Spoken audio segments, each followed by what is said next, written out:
What is up, ladies and gentlemen, boys and girls? It's your boy Goblin, and today we're coming in with a banger of a video, a true hoot and a holler, if you will. I hope you guys enjoyed this video. Drop a like if you do. Don't forget to subscribe if you haven't already, and also go follow me on Instagram at TheGBLN, or click the link in the description if you're too lazy to go type that in. Listen, Instagram has banned me probably 10 million times at this point, so just get ready for me to get banned again, but follow me before that happens. Also, before we dive into the video, let's take a moment to talk about our friends at MyBookie. This video is brought to you guys by MyBookie. Some like to bet to earn, and some bet to make the season more exciting. Either way, MyBookie gives you the most for your money with a double deposit bonus. It's quick and easy. A $250 deposit puts $500 in your account instantly, and you can use the funds to bet on as many games, contests, and props as you'd like. To claim this bonus, all you have to do is head over to MyBookie and sign up using code GOBLIN, and your first deposit will instantly be doubled up to $1,000. Head over to MyBookie today and sign up using code GOBLIN. Begin your winning season today, exclusively at MyBookie. Big shout out to them. Now let's dive into the video. So in today's video, we're talking about the worst smoke sesh of all time. Now listen, I've had some unfortunate smoke sessions, but this is one that always comes up repeatedly for me as arguably one of the worst ever. And this one was actually fairly recent. I mean, it was like 2.5, 3 years ago, but still fairly recent. So either way, in this video, as I just said, this was 2.5, 3 years ago. So I was about 19 or 20 years old. This was in like 2019, right? I was 20 at this point. I don't know why I said 19 or 20. I know how fucking old I was. I was 20 at this point. But either way, I was up north in my hometown visiting some of my friends. I had just recently moved out of my mom's house, and this was one of my first couple trips up to see my friends. And on this trip, I kind of didn't realize that most of my friends were out of town at school, so I didn't really have that many people to hang out with. I was kind of bored out of my mind. I was hopping on Snapchat, just kind of hitting up some old friends from high school, and one of the first people to hit me back was a guy who we're going to call Carl.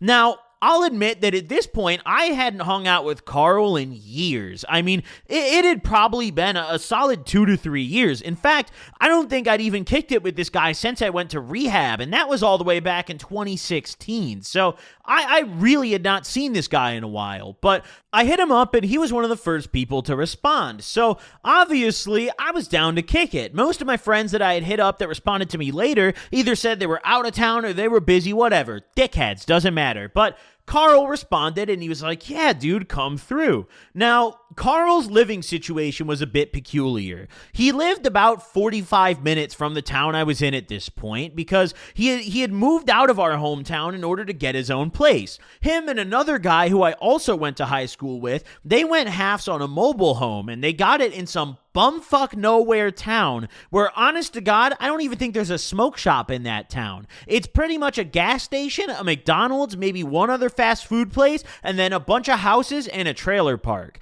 But I kind of understand why they did it. Out of the people I knew, they were one of the first couple people I knew to actually get their own place, which was pretty sick. But I'm telling you guys right now, this place was beat the fuck up. You have to remember that these guys bought this mobile home. They didn't rent it. They bought a mobile home and put it on a plot right when we got out of high school. So I don't know exactly how much they paid for it, but I mean, combined, these guys couldn't have had more than like 10 grand. And I think that's even being really generous because I know them. I knew them back in high school. These fuckers didn't have 5K each. So that might be a little generous, but let's give them the benefit of a doubt and say this mobile home was 10 grand. Listen, I've been in a couple trailers, no problem. I don't mind it. Some of them are really nice. This, however, was like a Trailer Park Boys tier trailer, okay? So they send me the address of this, and it's one of those crazy trailer park addresses are always fucked up. It's never like number, whatever street. It's always like letters and number. It's some weird shit. So they send me some wild ass address. I throw it in my maps. It's like a, 3/4 of an hour away, but I have nothing else to do. So I'm like, fuck it, let's go. I hit him up before I leave, and I'm like, yo, I'm about to go grab some weed. Do you guys need anything before I head out? They're like, no, it's all good. You're good to go. So I hit up my coke guy at the time. time, because he's the only person I knew who could come through with the weed fast enough. And this was before my coke guy went to jail. Listen, I would say free that guy, but he did something horrible, so we're not gonna say free that guy. But either way, back on topic here, I hit him up for some weed, and he pulled up pronto. I'm talking within like 30 minutes of me hitting his line, this guy was there. He served me some pretty decent stuff. I mean, it wasn't anything great, but also, I'm going to see Carl and his roommate. I don't know what name we're going to give his roommate. I haven't thought that far ahead. I was never really as close of friends with that guy as I was with Carl, so whatever. We'll get to that name down the line. But either way, I knew that these guys were not going to have very great weed because they never have. In high school, they would always pull up with mid, as most of my friends did, but I'm talking like, I even classified it as mid back then. That's how you know it was bad, because now that I'm older, I realize that back then, I was also smoking mid. So realistically, they had some Reggie, some absolute boof. But either way, I grab my weed from Mr. Coke Man, shout out to him, and I cruise on down to the mobile mansion. Now, getting to this place is a fucking nightmare. This is a very rural town in Illinois. Now, what a lot of people don't realize about Illinois, especially people who have never been here, is that Chicago is like the one urban part of Illinois. Chicago and maybe 45 minutes surrounding it. The rest of the state is like Arkansas tier. There is absolutely nothing. So these guys are probably a solid like hour and a half outside of Chicago. If you go an hour and a half out of Chicago in any direction, you're in fucking Narnia, especially if you go east, or not east, pardon me, if you go west or if you go south, you're especially fucked. Southwest, you're in goddamn Narnia. You're gonna end up in Peoria. That place is a shithole. But either way, back on topic. So I cruise on over to the mobile mansion, and I get there, and Carl pops out as soon as I get there, and he's super happy to see me. And his roommate, who I have now chosen a name for, we're going to call him Brandon, pops out, and he also daps me up. He's very happy to see me as well. So I'm thinking, yo, this is going to be a fantastic smoke sesh, you know? I'm with the boys, you know, we got some weed, we're chilling, we got a spot where we can hotbox. This is going to be pretty chill. So I go inside, you know, and I didn't realize, this is where things started to go wrong. They had a very big dog that was very misbehaved. You know when you go to a homie's house and he's got a dog and they're like, oh, he don't bite, and then the whole time he's chewing on your fucking shoes? That was this dog. He's like nipping at my legs, he's chewing on my shoes, he's barking at me, but I don't mind it. I look past it because he's not actually being like aggressive, you know? He's just being a goddamn menace. So I look past it. I'm like, whatever, it's chill. So we kind of chatted up a little bit. We're sitting on the couch in his living room area, and we got the TV going. He's got his PS4 hooked up, and we're playing some zombies. So, I mean, it's a very fun time, you know? We're having a good time, and I bust out some blunts that I had brought with me, and we start rolling up. Now, they busted out some weed that was quite a bit subpar, but once again, that isn't what made this smoke sesh bad, you know? I kind of expected them to not bust out some great weed, so that's why I brought the best that I could get my hands on quickly, which was still not fantastic, but at the time, it was fantastic. So we roll up a couple blunts, and we spark these up, and we start smoking. Now, about halfway through the first blunt, Carl gets a phone call, and the phone call is from his girlfriend. I didn't even realize this guy had a girlfriend at this point. Like I mentioned earlier, I hadn't seen this dude in years. So he picks up his phone, he kind of walks away a little bit, but I hear this man arguing with his girlfriend. So I'm talking to Brandon, and I'm like, yo, what's going on? You know, like, what's the deal? And he's like, oh, you know, it's nothing. They just fight a lot. You know, they've been real bad lately. And I'm like, what are they fighting about? And he's like, oh, well, Carl cheated on her one time and she found out and she's really upset about it. And I'm like, well, you know, I mean, it's like a pretty just reason to be upset. I mean, they should probably break up. And Brandon agrees. He's like, yeah, they probably should break up. But they kind of like being toxic. They fight all the time. So I'm like, oh, you know, whatever. I don't think much of it because now there's one less person in the roto. So me and Brandon get to tap the shit out of these blunts even more. So I'm happy at this point. I'm kind of glad that he's in a toxic relationship. But fairly soon after, I am no longer glad about the toxic relationship. You see, Carl comes back out of wherever the hell he was, and the phone call's over, and he sits back down with us. And I asked him, I was like, yo, what was that about? And he's like, oh, my girl's just tweaking, dude. Like, don't worry about it. She always does this. So I'm like, oh, okay, cool. We continue our zombies match at this point. We keep going. We keep grinding. And, you know, maybe 20 to 25 minutes go by. We had finished smoking both of these blunts.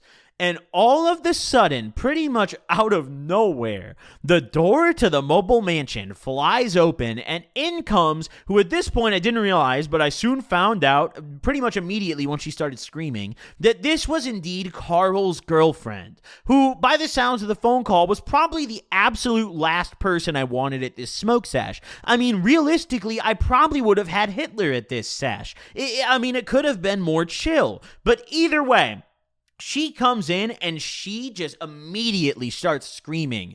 I don't even know what about, because I'm so shell-shocked at this point. I'm not even really processing what she's saying. She starts yelling some shit, and then Carl starts yelling some shit. He gets up from the couch and she walks up and she just starts screaming in his face. She's like, "You think I'm fucking stupid?" And I'm sitting here and I'm like, yo, what the fuck happened? Like, what is even going on? Like, we've been here smoking the whole time. Like, what do you mean you think I'm stupid? Like, this guy hasn't even done anything to my knowledge, you know? Granted, I was informed that he cheated, but what is the deal currently? He's screaming back at her. I'm not really processing what's going on. And Brandon, he sits there and he's just laughing his ass off. Carl says to her, he's like, "I'm not doing this shit right now." And Carl goes and he opens his bedroom door and like slams that shit so hard that I shit you not, the whole trailer shook.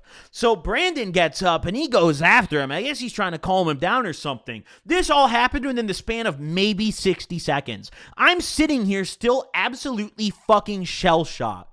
His girlfriend does not even acknowledge me. I don't even think she looked at me. And honestly, this was such an awkward scenario that I wasn't really trying to look at her either. But I also wasn't trying to leave yet because I was trying to smoke some more. So I just kind of sit there. I figure this will boil over quickly. Now, what I didn't realize is what his girlfriend was about to do. Now, on the table, there was a little kind of living room table in front of the couch. And on this table, it was filthy. I mean, we had a rolling tray, we had weed, we had a million blunt wraps on this table. There was empty bottles of liquor on this table. And one of the things on this table was a torch.